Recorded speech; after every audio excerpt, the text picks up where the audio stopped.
Cascade Hoops Talk, bringing the world NAIA basketball one podcast at a time.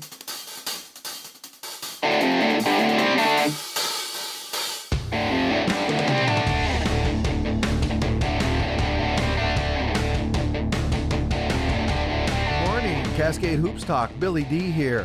Hey, like and subscribe this podcast. As I said before, I don't know anything about that stuff, but everybody tells me it has to be done, and it'll help a lot, so I appreciate it. Hey, today we're going to have Eddie Alexander. He's the head men's basketball coach, Bushnell University down in Eugene, Oregon.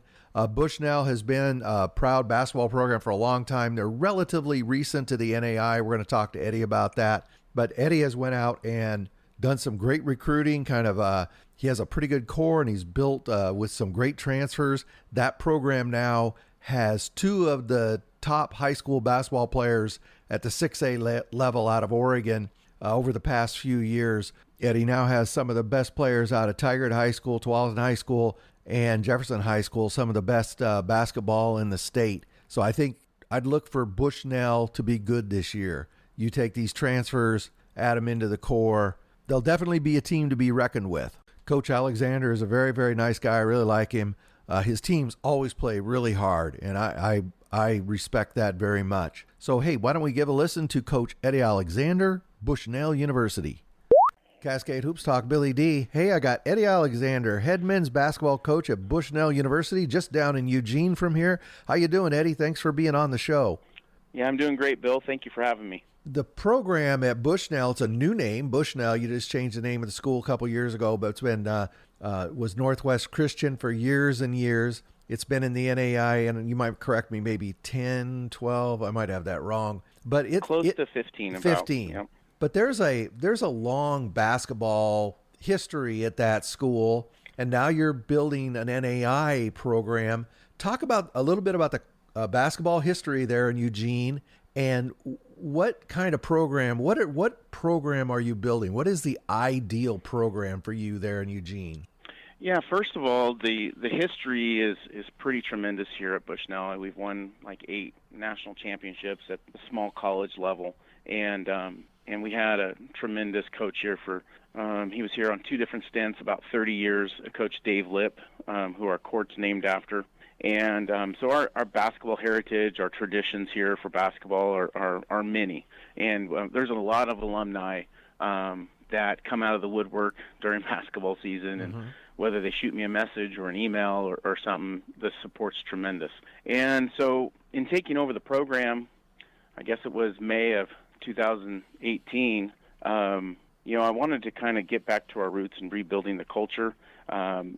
It was a rough year that previous year, and it was pretty broken, the culture was, and so just trying to rebuild the program the right way and doing things, from the inside out, and not just trying to bring in guys from the outside to impact us right away, but try to build a core group. And so we had some good success that first year, and then that second year we decided to really recruit young and signed a bunch of freshmen, which 2 of those guys are still a part of our core today. So rebuilding that and building a culture of, a family environment to where we deal with all the hard stuff right out in the open, and then we also stick together and come together through adversity, and then sharing each other's successes is the mentality that we really want to have.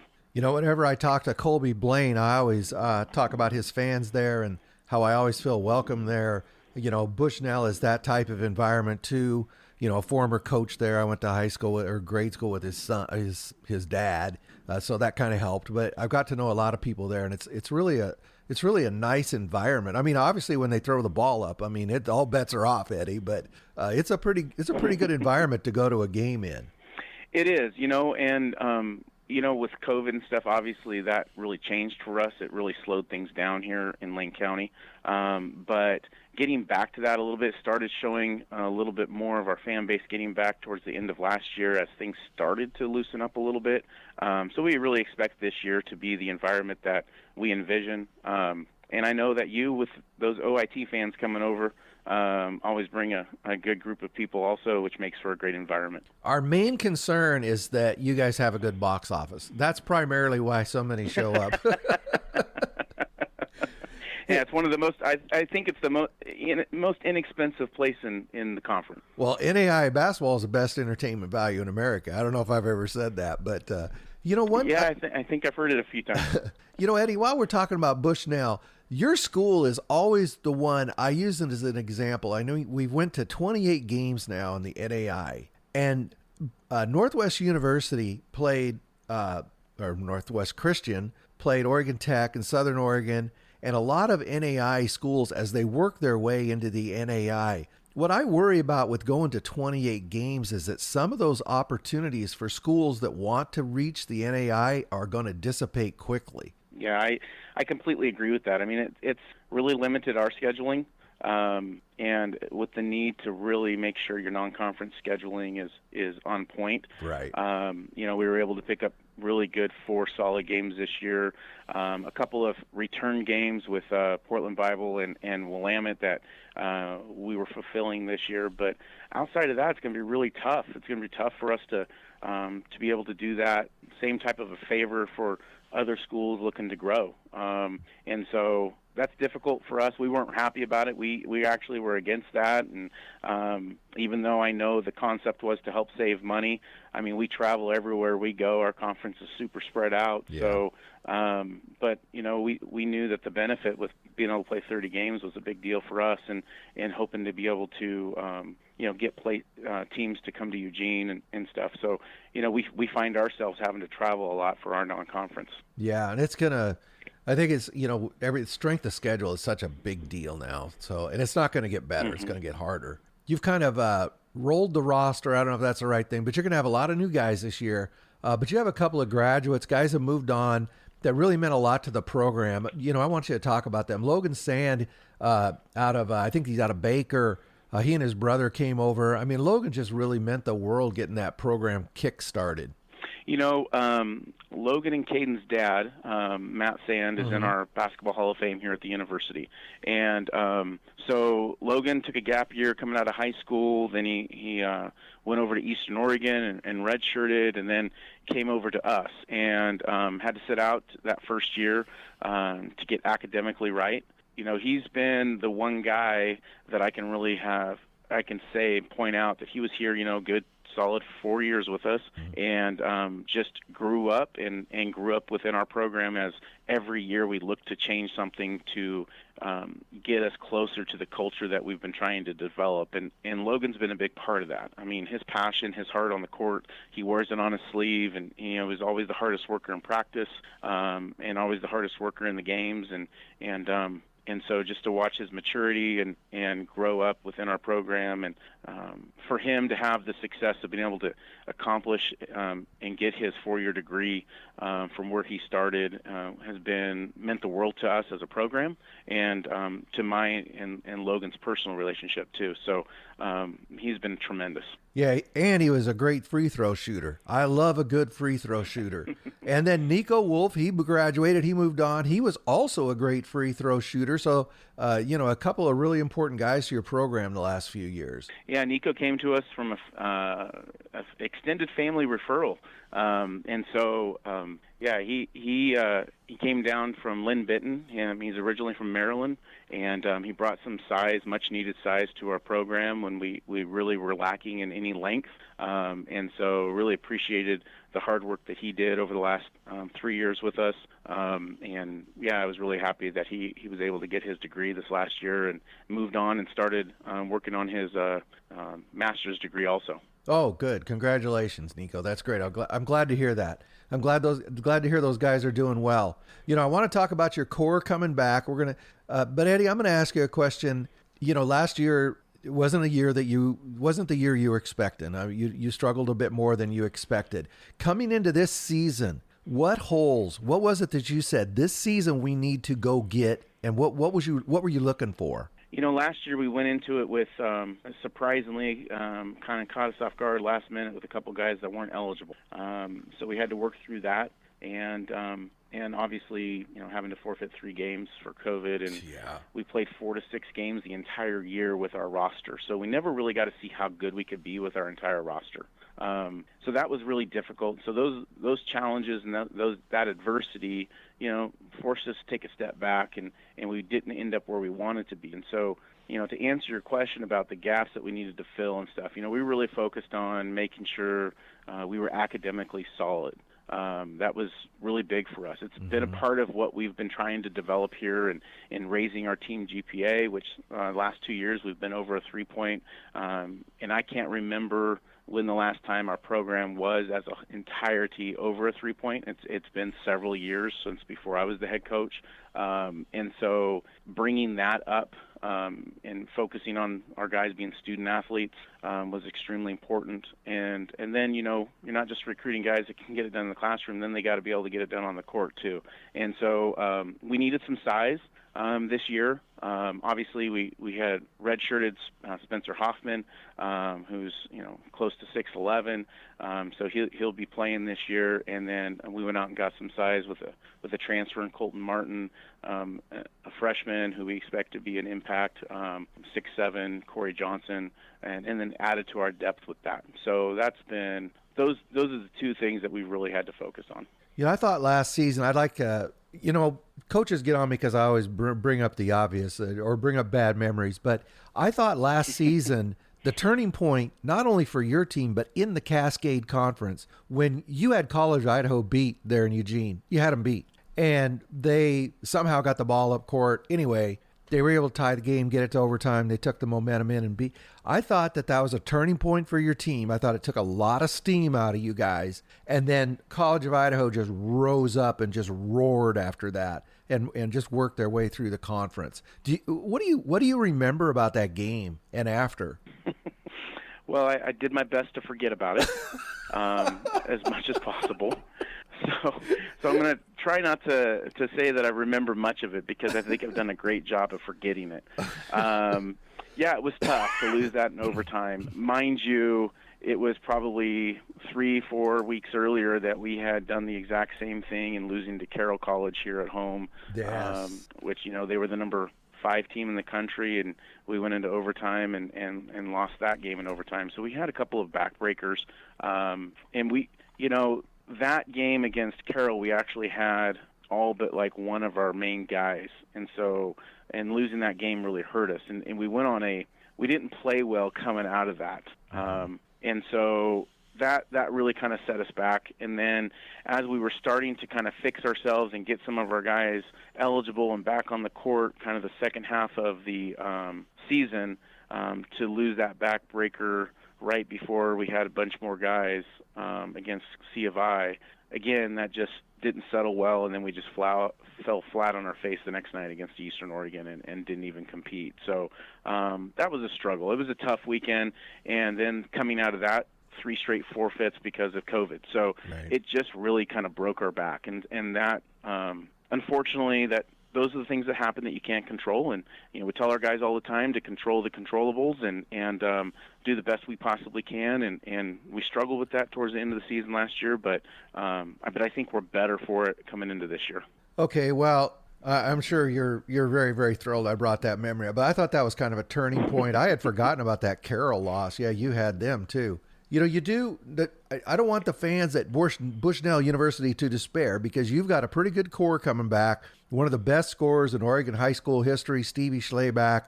He's out of Tigard, 18 points, 4 rebounds. Really a tough guy to guard. He's kind of a traditional wingman, excellent shooter. He can penetrate. Talk about Stevie's game.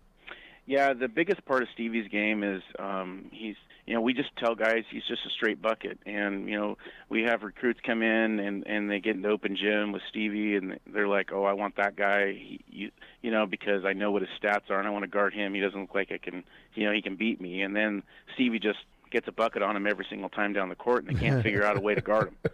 And, he's just super smart. He's got this natural talent, this gift that God gave him that he just knows how to score. And it's an innate thing that I can't even explain myself. I get to watch it every day in practice, and I still can't describe it. I mean, it doesn't matter who's guarding him. If the big guy's guarding him, a little guy, it just doesn't matter. He takes advantage of whatever they give him offensively. And so Stevie's a special talent. But the biggest thing with Stevie, to be honest with you, going into this year, is that he had to get stronger.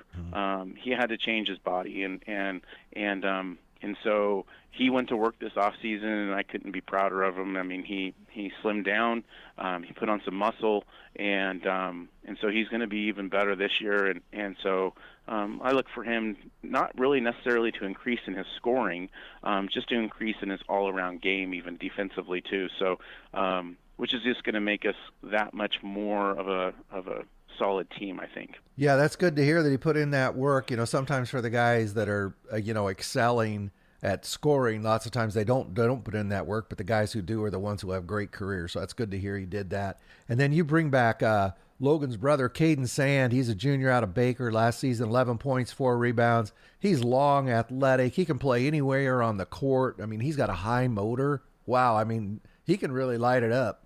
Yeah, Caden's a special talent, just super athletic, and so he's been really working on his mental game this year, and we expect some tremendous things out of him. He's a difficult guard for most anybody.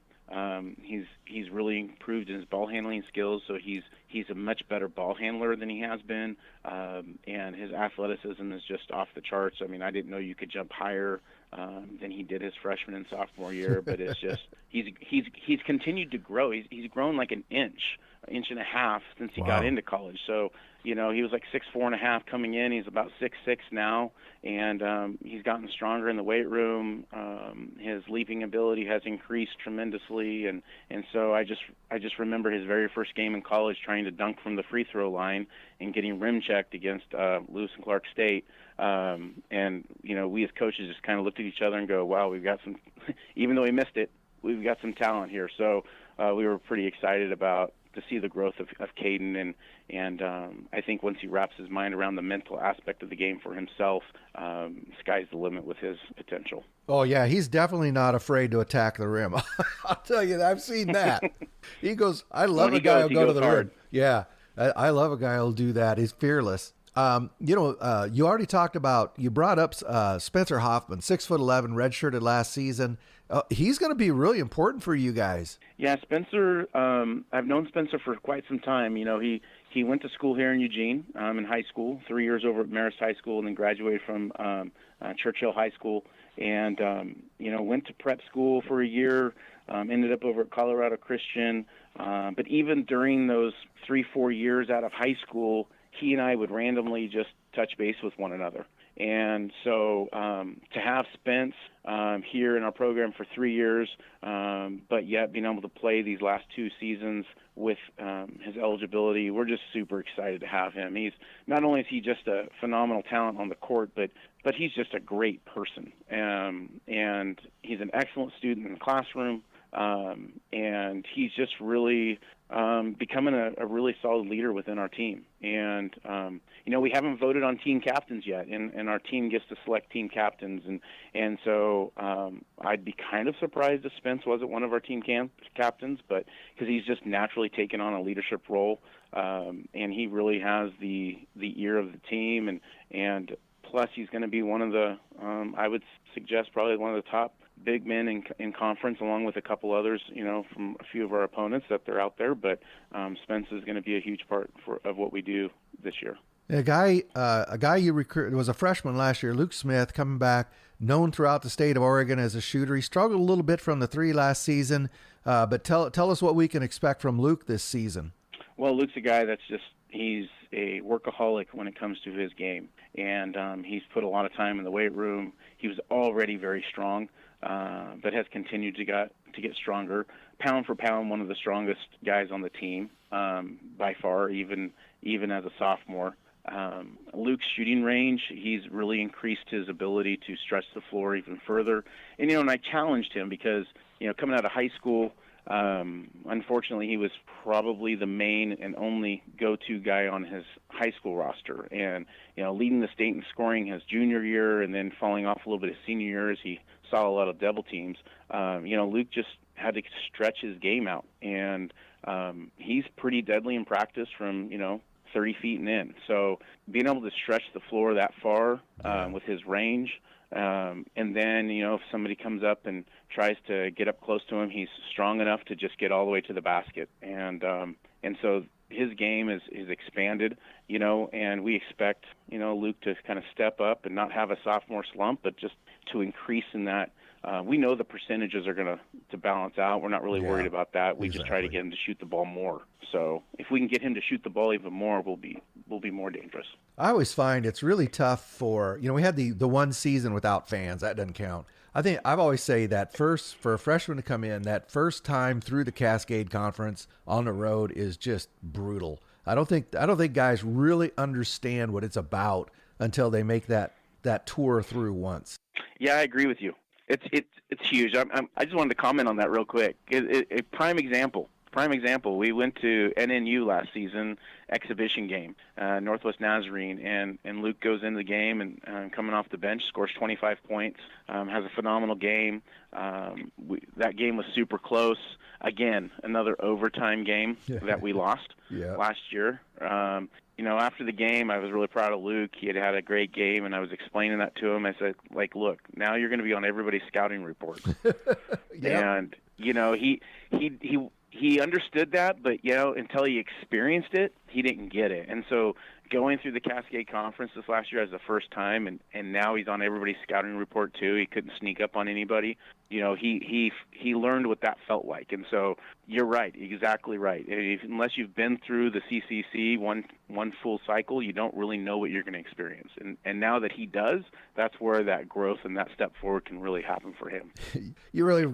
I've seen that so many times when a kid comes out and people don't realize just how good they can shoot. They're a freshman or they're just new to the league or something, and they'll just light somebody up. And then the next night they'll have like 3 points or something. And I always say, you only get that once in the NAI, dude. I mean, this is not high school. They're not going to let you do that to them again. You mentioned your transfers, and these are going to be really key for you. I want you to just talk a little bit about, one guy from Jefferson, Trayvon Richmond. He played at PCC, had a great career there.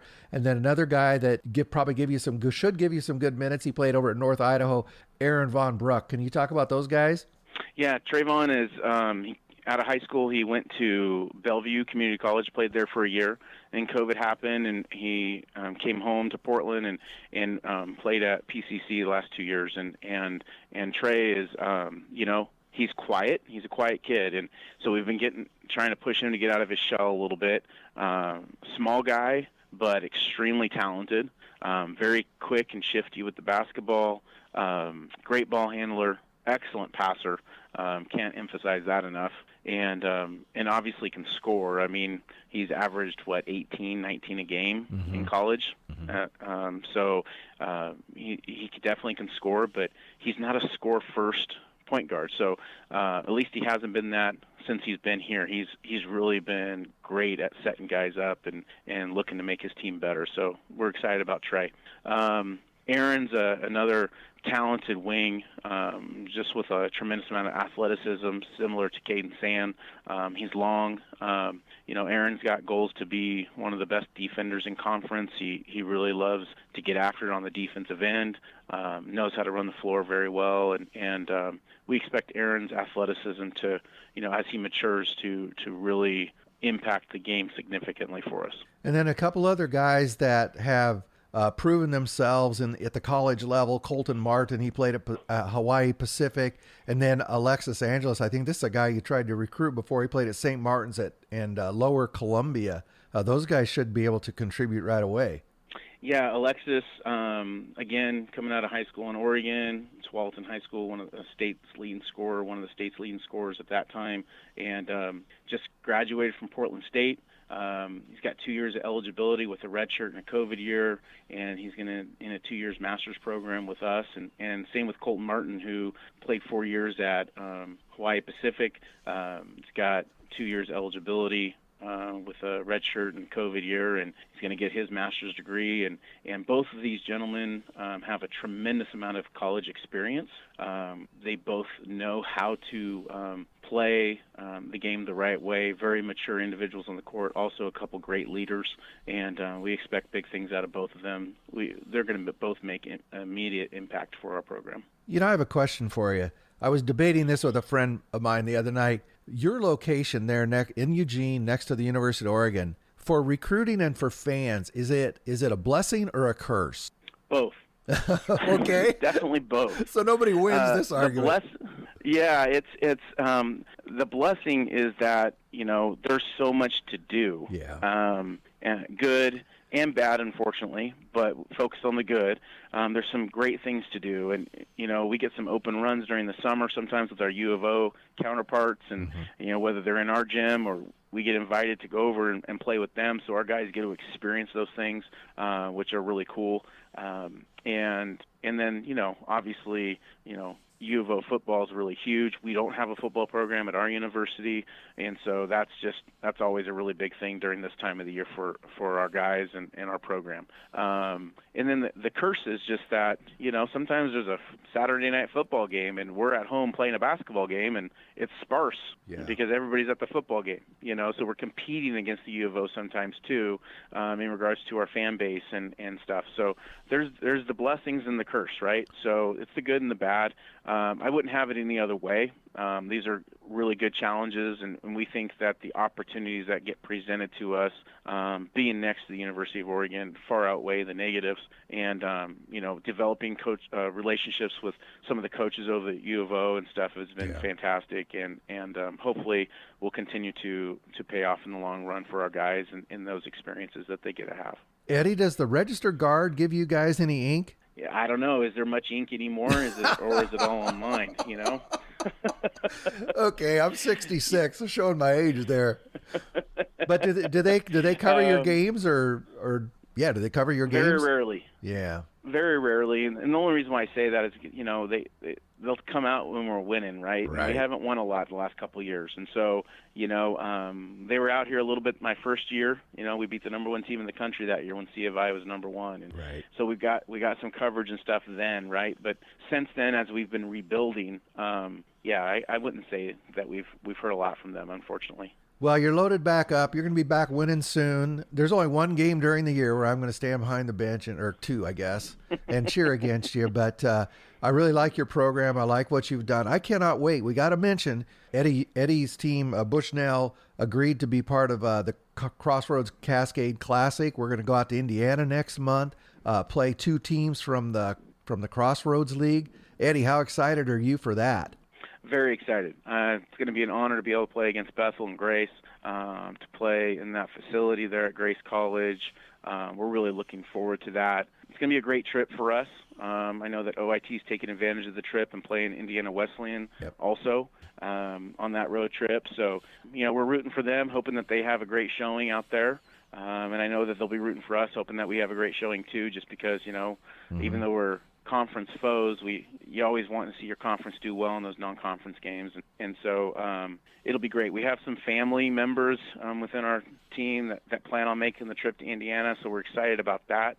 It should be fun. We won't be the only fans there. Hopefully, on our bench, we'll actually have a few others, we hope. So, we're looking forward to the trip. It's going to be fun. It's going to be a great experience. We're going to be able to battle who we believe in Grace is going to be a top 5 team in the country at that time. It's going to be a battle for us and a great experience, but we're looking forward to it. Is there any better motivation in the world than in these early practices to say, we got to get on the horse now because we're not going to go out to Indiana and lay an egg? I couldn't imagine the intensity right now. Yeah, I mean, I'm not going to lie. We've had a few injuries already.